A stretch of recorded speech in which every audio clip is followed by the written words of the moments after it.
tailgate where we want our Super Sport stripe to show. We planned on doing that with the metallic clear, and I'm just stirring it up here just to get it ready to go. Now the difference with this is that the metallic is suspended in the clear, so you do not want to strain it. Do not want to strain it. It'll take all those metallic particles out, and that's what we want for our effect. So basically I'm just stirring this up to get it ready to go. We're going to put it right in the gun. We're going to put a mist coat on the areas that we want the effect to show, because if you go too heavy you'll end up with stripes, and that's the last thing we want.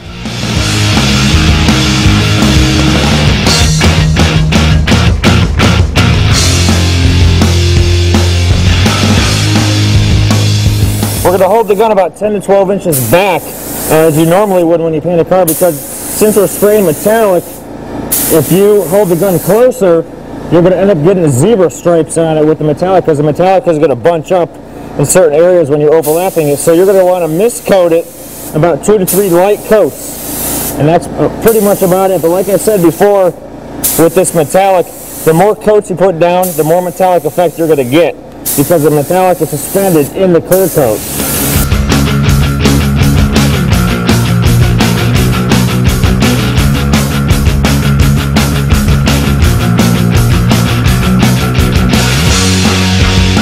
Well, this is it. We are finally ready for the final step of paint shop, which is the clear coat. Now we did a few things before just to get it ready. Obviously we took all the tape off. We dusted it off because there is some paint dust on there was some paint dust left on the car. We also took some prep spray and wiped off any finger marks that we saw, and then we also took a tack rag to get all the little particles off the car to make sure it was nice and clean and ready for the paint.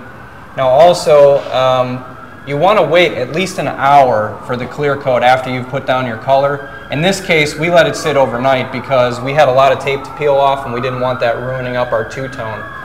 Also, when you get ready to pour the clear coat, you are going to want to use the Duplicolor strainer kit, and you want to strain that to get all the particles out, make sure it goes on clean and has a nice look at the end. All right, with any paint job, you're going to want to start from the top down. With the clear coat, we'll be working from the roof down. We'll hit the door jamb as well. In between each coat of clear, you're going to want to wait about 10 minutes. And also with clear coat, there are no limitations. You can build it up as much as you want because we will be wet sanding a lot of it back off. I'd say we're going to put, recommended 2 to 3. In this case, we're going to go 4 to even 5 coats because we have 2 colors to go over top. We have some lines, that we taped off. We're going to want to make sure it covers up real well, because we're going to be taking off about a coat or 2 with 2000 grit sandpaper. We're going to wet sand that down, and we're going to buff on top of that even. So certainly load it up as much as you want, no limitations, because we'll be knocking some of that back down. All right, well obviously it's time to pull the paper off and all the masking tape and check out your results. When you pull the tape off, you're going to want to pull it at a 45-degree angle, and whenever you have a tape line like this between the old and the new, you're going to want to pull it away from your paint job. Because if you pull it with your paint job, you might actually pull the paint off itself. Got a little snag right here.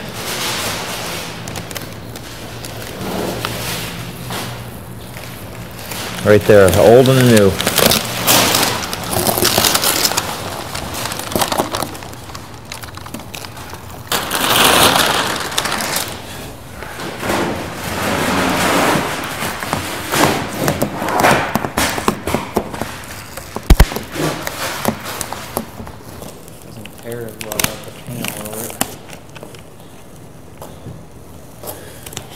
So far, so good. All right, well we are finished with the paint job, and we need to get to the car so we can do our wet sanding and buffing. So we need to take down the paint booth. We're going to take it down piece by piece so that we can use it again for our next project. So let's get going. All right, start peeling this back, taking it down.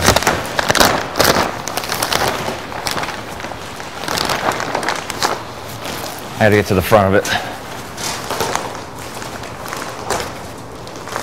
All right, well we have the paint booth down. We took all the paper and masking tape off of it, and now what we have to do next is we have to go through the rigorous task of block sanding it down. Basically what we're going to do, if you can see the orange peel in the paint, there's just a slight amount of orange peel that you get when you spray paint. And what this is going to do is it's going to knock that down, and that's the reason why we put 5 coats of clear on there, because we're going to be sure we can knock all that orange peel down to get a smooth as glass finish when we buff it. So this is a 2000 grit paper. What I'm going to do is just take a little bit of water and a block. Always want to use the block, and just go ahead and wet sand it. You're going to want to stay away from any corners or edges, because the paper will knock that area down first. And you certainly don't want to go through your clear coat, and definitely not your base coat down to the primer, because then you're going to have to respray the base coat and clear it over top of that. So what the water does is it slows down the whole process, acts like a lubrication, and make sure you got a lot of light on it. And just basically go from there. And as soon as you'll see exactly where you can stop, because the orange peel will be gone. And then we'll hit the wool pad buffing wheel with the compound, and then we'll finish it off with the foam pad with the finishing compound, and then finally we'll use the hand glaze, rub it by hand, and then you can wax on top of that. So it's almost a 4-step process really to get it completely down, you know, to a great shine.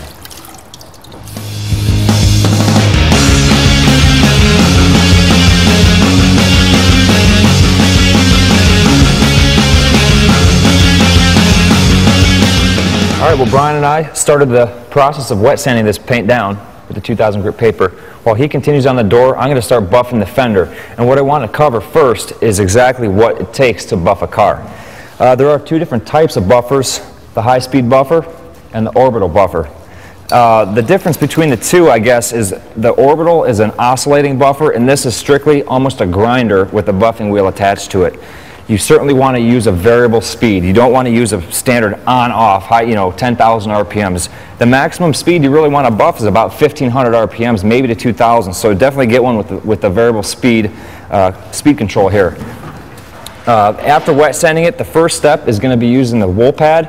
You're going to want to use a compound that's meant for the wool pad. Once you're through that entire process, the next step is the foam pad. This is what really brings the shine out. I mean, you're going to get some shine here, but this is really going to pull the shine out of it. A much finer compound with the foam pad. After that, hand glaze with your standard soft t-shirt or a microfiber towel. That's pretty much covers it. I mean, when you buff, you're going to want to stay away from any high edge. Buff up to the edge. You're going to want to buff away from the edge. You don't certainly want to buff on the edge, because you'll burn right through it and you'll burn right down to your primer. That's something you do not want to do. Same, you know, when we talked about wet sanding. So I'm going to go ahead and get started and show you how it looks. Start working it in. Make sure you have plenty of light. Using the metallic clear added extra detail to the body, making it look so much better, and the final clear coat gave it an amazing shine. Up next on DCTV, we'll be finishing up the car and we'll be headed to Vegas, so we'll see you there.